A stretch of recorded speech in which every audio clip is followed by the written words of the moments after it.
Suppose I asked you what your favorite childhood memory was. For many of us, a wave of sweet nostalgic memories would flood through our minds.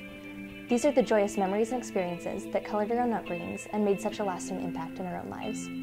Take a moment and consider the memories that made your childhood such a wonderful time. As for me, I remember that my dad used to blast music up in our living room. And the minute that my older sister and I heard it, we would go dashing up the stairs as quick as lightning.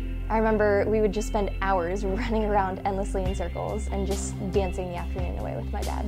Me and my dad would go bike to the ice cream store every Sunday after dinner, and he would let me get this big ice cream cone of like strawberry ice cream, and I would never be able to eat the whole thing, but each week he still let me bike with him and we would do the whole thing over and over again. When I was about 3 or 4 years old, we had a great grandma that we would spend a lot of time with, and one of her favorite things to do was to go shopping. And so my little sister and I would go with my mom, and we would take Granny out to go to the mall, and she would buy a couple things and we would spend the whole day with her.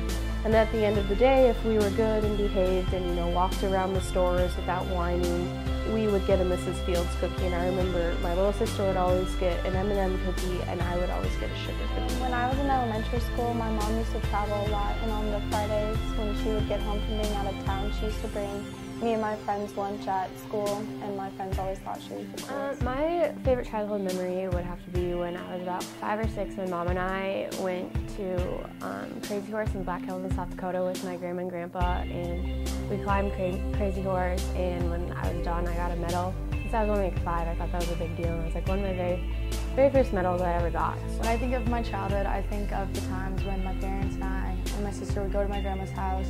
We'd work on the farm together, and we just all get to hang out together and just spend all the time that I absolutely love. All growing up, every Friday in the spring and the summer, my mom would get off work and we'd leave around noon and we'd head up to a huge lake around where I grew up, and we would camp all weekend, and we'd bow and jet ski and sit around the fire, and we knew everyone that camped up there. And that was something that I loved growing up, was, during the spring, getting out of school early sometimes and leaving and going up and camping all weekend and roasting s'mores and boating and tubing, and that was just something that I loved growing up. I really liked when I was a kid, my mom would always pretend to sneak out with me on Sunday mornings, and we would just go run errands, but it was great. It was so much fun. As you can see, our childhood years have all been full of the sweetest memories. Not every child, however, is as lucky as you and I may have been. Each year, nearly 3 million reports of child abuse are filed in the United States. Unlike us, these children don't always have the opportunities that we do, the experiences that make our childhood so memorable. Join us then in supporting Prevent Child Abuse America, a national organization that is committed to preventing child abuse and neglect for children across the nation. We also support the local PCAA home known as CEDARS. Through our support and their efforts, PCAA and CEDARS are providing children with the means to create childhood memories that they may cherish, a childhood free from abuse.